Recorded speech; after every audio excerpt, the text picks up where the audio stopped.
Hello दोस्तों, तो कैसे हैं आप लोग। आप सभी का स्वागत है आपके अपने यूट्यूब चैनल मैथ मौज में। हाँ, मैं हूं रहमत अली और आज की इस वीडियो में दोस्तों मैं क्लास 10 बिहार बोर्ड मैथ का एक्सरसाइज 8.1 के सवाल नंबर लास्ट अर्थात 11 नंबर सवाल को कराने वाला हूं।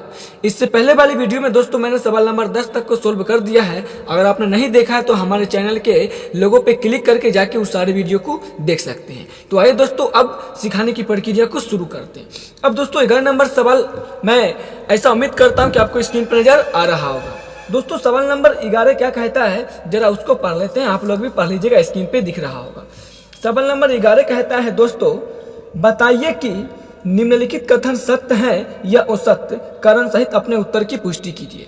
यानी कि इस सवाल में ना मुझे दोस्तों कुछ जो है कथन दिया गया और मुझे बताना है कि ये सही है कि गलत है। सत्य मतलब सही और असत्य मतलब गलत, यानी कि बताना है सही है कि गलत है। अगर सही है तो क्यों सही है, गलत है तो क्यों गलत है, यही मुझे कारण में बताना है। तो आइए दोस्तों शुरू करते हैं। इसमें दोस्तों आपको टोटल 5 सवाल दिया गया है, जिसमें से पहला नंबर सवाल क्या है तो स्क्रीन पे पढ़ लीजिएगा। पहला नंबर सवाल में बोल रहा है दोस्तों कि tan a का मान सदैव 1 से कम होता है। गौर से पढ़िएगा दोस्तों, tan a का मान सदैव 1 से कम होता है। तो आइए दोस्तों इसको सही तरीके से समझाने के लिए मैं आप लोगों के बीच एक इस प्रकार का मान सरणी लेके आया हूं, जो कि दोस्तों आपके 8.1 के जो एक्सरसाइज है उसके बाद वाला जो कुछ दो चार को पन्ना होगा उसके बाद देखिएगा मिल जाएगा। यहाँ से देखिए सारा दोस्तों सर मान दिया गया 0, 30, 45, 60 का। ये मैं बेसिक वीडियो में डाल दिया हूं, अगर आपने नहीं देखा तो देख भी सकते हैं। अब यहाँ से देखिए दोस्तों tan वाला सारणी को यहाँ देख रहे हैं। tan में 0 डिग्री का मान कितना है दोस्तों, 0 डिग्री है। 30 डिग्री का मान 1/√3 है, 45 का 1 है, 60 का √3 और 90 का इन्फिनिटिव है। अब एक चीज मैं आपको समझाना चाहता हूं दोस्तों, इस प्रकार समझ लीजिएगा। यहाँ पे देखिए दोस्तों tan 0 का मान कितना है, 0 है। यहाँ पे मैं आपको इस प्रकार समझा सकता हूं कि tan 0 का मान कितना है दोस्तों, तो tan 0 का मान जो है ना आपको क्या है, 0 है।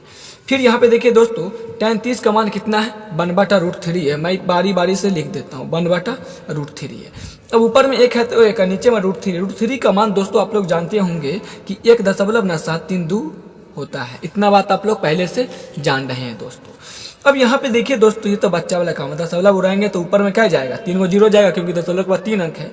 ऊपर में 3 अंक 3 को 0 बैठा देंगे। अब 1732 से जब 1000 में भाग लगाएंगे दोस्तों तो आपका भागफल आ जाएगा 0.57 आ जाएगा। फिर देखिए दोस्तों 45 में 1 है, यानी पहले मान आपका 0 था, फिर 1/√3 पे सर 0.57 हुआ, फिर 45 पे 1 हुआ, फिर √3 है। फिर √3 पे √3 का मान होता है कितना दोस्तों, तो मैं डायरेक्ट मान ही लिखता हूँ। √3 का मान होता है दोस्तों 1.732 है। और फिर 90 का मान कितना है दोस्तों, तो इन्फिनिटिव है। यहाँ पर ना एक चीज गौर कीजिएगा, पहले 10 का मान 0 था, फिर 0 से तनी सन बड़ा हुआ 0.57 है, फिर यहाँ पे 1 हुआ, फिर यहाँ पे 1 से भी तनी बड़ा हुआ 1.732, इसका मतलब क्या 1 से बड़ा है और यहाँ अनंत है। इसका मतलब क्या है कि tan वाला में जो मान है ना दोस्तों 1 से छोटा भी है और 1 से बड़ा भी है। और हमें ना सवाल में बोला है कि tan a का मान हमेशा सदैव मतलब हमेशा 1 से कम होता है। तो यहाँ पे देख रहे हैं दोस्तों tan का मान हमेशा 1 से कम नहीं होता है।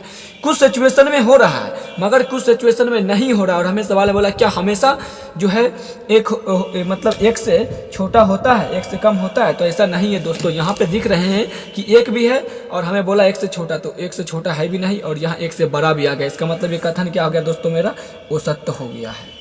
कोई दिक्कत दोस्तों। अब मुझे बोला था अगर सही है तो क्यों सही है, गलत है तो क्यों गलत है, कारण भी देना था। यहाँ पे गलत है, कारण में क्या लिखेंगे दोस्तों, मैं कारण बता देता हूँ, आप लोग लिख लीजिएगा। मैं अगर लिखूंगा तो वीडियो बहुत लंबा हो जाएगा।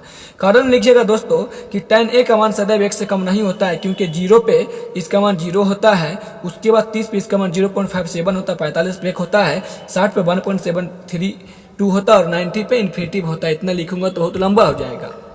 वैसे ये सही और गलत वाला सिर्फ ऑब्जेक्टिव में पूछ सकता है दोस्तों, कारण नहीं पूछता है। ओके चलते दूसरा नंबर सवाल पे। दूसरा नंबर सवाल भी दोस्तों आपको स्क्रीन पर नजर आ रहा होगा।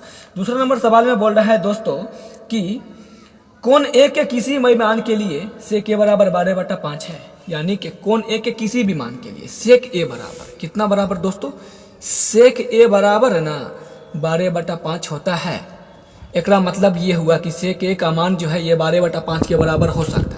तो सबसे पहले ना हम दोस्तों पिछले वाले वीडियो में बताए हैं सेक में होता क्या, पहले इसको देखिएगा दोस्तों। सेक में होता आपको दोस्तों कर्ण बटा आधार होता है। सेक में क्या होता है दोस्तों, कर्ण बटा आधार। सेक में कर्ण बटा आधार होता है दोस्तों। मैंने कर्ण बटा आधार लिख दिया है, बराबर कुछ 12/5 था तो 12/5 लिख दिया है। अब इसका मतलब क्या हुआ दोस्तों कि ऊपर वाला के बराबर होता है, बराबर के इस साइड उस साइड में नीचे वाला के बराबर होता है। कर्ण का मान 12 और आधार का मान 5 है। और वैसे भी हम सभी लोग ना बहुत पहले से जानते हैं कि ये वाला भुजा का नाम कर्ण होता है और कर्ण हमेशा ये दोनों भुजा से बड़ा होता है। यहाँ पे देखिए दोस्तों, आधार का मान कितना है 5 है और कर्ण का मान कितना है 12 है। ये बात तो बिल्कुल सही दिया है कि कर्ण 12 ही होगा और आधार 5 ही होगा, क्योंकि हम जानते हैं कर्ण आधार से भी बड़ा होता है और लंब से भी बड़ा होता है। तो सेके का मान 12/5 जो लिखा है सवाल में, ये बात सही लिखा है। क्यों सही लिखा है दोस्तों, कारण में क्या लिखेंगे तो हम यहाँ पे लिखेंगे कि त्रिभुज की तीनों भुजाओं में कर्ण वाली भुजा हमेशा बाकी की दो जो शेष भुजा बच जाता है ये वाला, ये दोनों से बड़ी होती है। और यहाँ पे देख रहे हैं कि आधार 5 है, कर्ण 12, इसका मतलब कर्ण हमेशा आधार से बड़ा होता है। और यहाँ बड़ा मान भी दिया है, 5 से बड़ा ही नहीं दोस्तों 12। इसका मतलब कथन नंबर दूसरा जो है मेरा क्या है दोस्तों, सत्य है। कारण में क्या लिखना है मैं पहले ही बोल दिया हूँ। अब आइए दोस्तों सवाल नंबर 3 पे आते हैं। सवाल नंबर 3 आपका क्या कहता है उसको देख लेते हैं।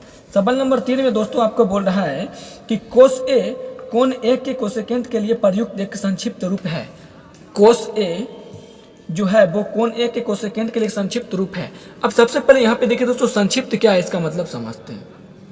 अब यहाँ पे होता है दोस्तों आपको संक्षिप्त। ये संक्षिप्त का मतलब होता है दोस्तों छोटा। संक्षिप्त का मतलब क्या होता है दोस्तों, छोटा। मतलब ये हुआ कि क्या कोसेकेंट का छोटा रूप कोस ए होता है। यहाँ पे यही ना बोला संक्षिप्त रूप होता है, कोस ए कोसेकेंट का संक्षिप्त रूप होता है मतलब छोटा रूप होता है। तो यहाँ पे मतलब यही ना हुआ भाई कि कोसेकेंट का छोटका रूप यानी कोस ए है। मैं आपको स्क्रीन पे दिखा भी रहा हूँ दोस्तों, सबका पूरा नाम, बायां साइड में उसका छोटा नाम है, दाहिना साइड में उसका पूरा नाम है। देख रहे होंगे कि कोसेकेंट का छोटा नाम सर कोसेक होता है, कोस तो कोसाइन का छोटा नाम होता है। तो यहाँ पे मुझे सवाल में बोला है कि क्या कोस ए जो है वो कोसेकेंट का छोटा रूप है, तो ये कथन तो सत्य हो गया, क्योंकि कोस ए सर कोसाइन का छोटा रूप होता है, कोसेकेंट का छोटा रूप तो कोसेक होता है। तो इसका मतलब ये कथन भी क्या हो गया दोस्तों आपका, वो सत्य हो गया। कारण में यही लिख देंगे कि कोसेकेंट का छोटा रूप कोसेक होता है ना कि कोसे होता है। अब आइए दोस्तों सवाल नंबर 4 पे आते हैं। सवाल नंबर 4 क्या कहता है दोस्तों, यहाँ पे बोल रहा है कि कोट और ए का गुणनफल होता है। मतलब क्या है कि ये जो कोट ए लिखल है ना, ये बताना है हमको कि क्या कोट और ए दोनों गुणा के रूप में हो सकता है। तो दोस्तों ये नहीं हो सकता है। अब आप लोग ये सोच रहे होंगे दोस्तों, अगर मैं ए बी लिखता हूँ तो इसको तो मैं ए गुना बी लिख सकता हूँ, बिल्कुल लिख सकते हैं दोस्तों, मगर ये त्रिकोणमितीय अनुपात है और यहाँ पे ए लगा हुआ है कोट के साथ। इसका मतलब ए कोट का मैन एंगल के काम करेगा, ना कि ये जो है कोट के साथ गुना में लगा हुआ। इस बात को याद रखिएगा। ये जो होता है ये ए बी बराबर ए गुना बी होता है, मगर कोट ए लिखते हैं या यहाँ पे मैं साइन बी लिखता हूँ तो इसका मतलब ये नहीं कि बी साइन के साथ गुना में। इसका मतलब ये हुआ दोस्तों कि बी जो है साइन के साथ मैन एंगल का काम करेगा, आधार एंगल का काम करता है, ना कि बी इसके साथ गुना में होता है। तो इसका मतलब ये कथन भी क्या हो जाएगा दोस्तों, औसत तो हो जाएगा। कोई दिक्कत कारण में क्या लिखेंगे, कारण में ये लिखेंगे कि ए जो होता है वो यहाँ पे कोट के साथ मैन एंगल का काम करेगा, ना कि गुना में होगा। अब आइए दोस्तों इसका 6वां नंबर सवाल, सॉरी 5वां सवाल और लास्ट सवाल है।